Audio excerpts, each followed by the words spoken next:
Assalamualaikum warahmatullahi wabarakatuh. Halo, apa kabar?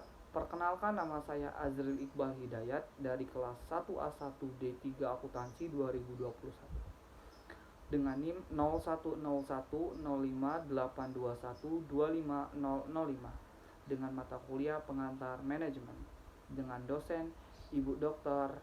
Selvi Malinda SEMM. Baiklah, di sini saya akan sedikit menjelaskan tentang pengarahan dan motivasi teori Maslow dan kasus yang berkaitan dengan teori Maslow. Definisi teori Maslow. Teori hierarki kebutuhan Maslow adalah teori yang diretas oleh Abraham Maslow. Beliau beranggapan bahwa kebutuhan-kebutuhan di tingkat rendah harus terpenuhi atau paling tidak cukup terpenuhi terlebih dahulu sebelum kebutuhan-kebutuhan di tingkat lebih tinggi dibuat menjadi hal yang memotivasi. Menurut Maslow, kebutuhan manusia tersusun dalam suatu hierarki. Disebut hierarki karena memang manusia memenuhi kebutuhan secara berjenjang. Manusia akan berusaha memenuhi satu jenjang kebutuhan terlebih dahulu. Setelah jenjang pertama terpenuhi, maka manusia akan mencoba memenuhi kebutuhan yang ada di jenjang berikutnya. Konsep teori hierarki kebutuhan Maslow.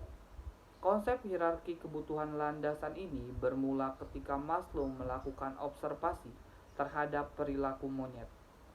Berdasarkan pengamatannya, didapatkan kesimpulan bahwa beberapa kebutuhan ini lebih diutamakan dibandingkan dengan kebutuhan lainnya. Contohnya, bila individu merasa haus, karenanya individu akan cenderung untuk mencoba memuaskan dahaga. Individu mampu hidup tanpa makanan selama berminggu-minggu. Tapi, tanpa cairan, individu hanya mampu hidup selama beberapa hari saja, karena kebutuhan akan cairan lebih kuat daripada kebutuhan akan makan. Kebutuhan-kebutuhan ini sering dinamakan Maslow sebagai kebutuhan-kebutuhan landasan yang digambarkan sebagai suatu hierarki atau tangga yang menggambarkan tingkat kebutuhan. Yang pertama ada kebutuhan fisiologis, yang kedua ada rasa aman, yang ketiga ada kasih sayang, keempat penghargaan, dan yang kelima aktualisasi diri. 1. Kebutuhan fisiologi. Kebutuhan paling landasan pada setiap orang adalah kebutuhan fisiologis, yakni kebutuhan untuk mempertahankan hidupnya secara fisik. Kebutuhan-kebutuhan ini seperti kebutuhan makanan, minuman, tempat berteduh, seks, tidur, dan oksigen. Kebutuhan-kebutuhan fisiologis adalah potensi paling landasan dan agung untuk semua pemenuhan kebutuhan di atasnya. Yang kedua ada kebutuhan akan rasa aman. Kebutuhan akan rasa lepas dari bahaya ini, di tengahnya adalah rasa lepas dari bahaya fisik, stabilitas, ketergantungan, perlindungan, dan kebebasan dari daya-daya mengancam seperti perang, terorisme, penyakit, takut, cemas, bahaya, kerusuhan, dan bencana dunia. Kebutuhan akan rasa aman berlainan dari kebutuhan fisiologis karena kebutuhan ini tidak mampu terpenuhi secara total. Menurut Maslow, orang-orang yang tidak lepas dari bahaya akan bertingkah laku seperti anak-anak yang tidak lepas dari bahaya. Yang ketiga ada kebutuhan akan kasih sayang. Kebutuhan akan kasih sayang ini meliputi desakan untuk berteman, hasrat memiliki pasangan dan keturunan. Kebutuhan ini dekat pada keluarga dan kebutuhan antar pribadi, seperti kebutuhan untuk memenuhi dan menerima cinta. Seorang yang berkebutuhan cintanya relatif terpenuhi semenjak anak-anak tidak akan merasa panik ketika menolak cinta. Untuk Maslow, cinta menyangkut suatu hubungan sehat dan penuh kasih sayang mesra selang dua orang, termasuk sikap saling percaya. Yang keempat ada kebutuhan akan penghargaan. Maslow menemukan bahwa setiap orang yang memiliki dua kategori tentang kebutuhan penghargaan, yaitu kebutuhan yang lebih rendah dan lebih tinggi. Kebutuhan yang rendah adalah kebutuhan yang untuk menghormati orang lain, kebutuhan akan status, ketenaran, kemuliaan, pengakuan, perhatian, reputasi, apresiasi, martabat, bahkan dominasi.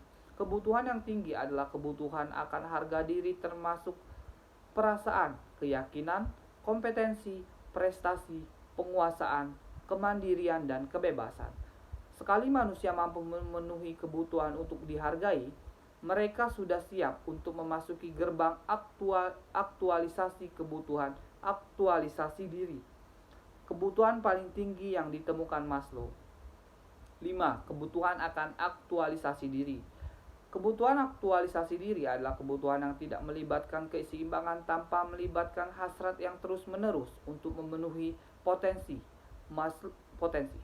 Maslow melukiskan kebutuhan ini sebagai hasrat untuk memenuhi makin dibuat menjadi diri sepenuhnya kemampuannya sendiri. Dibuat menjadi apa saja menurut kemampuannya. Awalnya Maslow berasumsi bahwa kebutuhan untuk aktualisasi diri langsung muncul sesudah kebutuhan untuk dihargai terpenuhi. Namun selama tahun 1960-an, beliau menyadari bahwa banyak anak muda di Brandeis memiliki pemenuhan yang cukup terhadap kebutuhan-kebutuhan lebih rendah seperti reputasi dan harga diri, tapi mereka juga belum mampu sampai aktualisasi diri.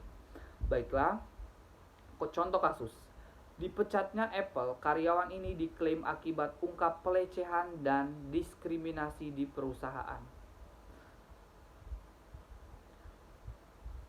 Seorang karyawan Apple yang memiliki atau memimpin rekan kerjanya untuk berbagai secara terbuka tentang apa yang mereka sebut pelecehan dan diskriminasi di perusahaan mengatakan pada hari Kamis tanggal 14 bulan 10 2021 dia telah dipecat.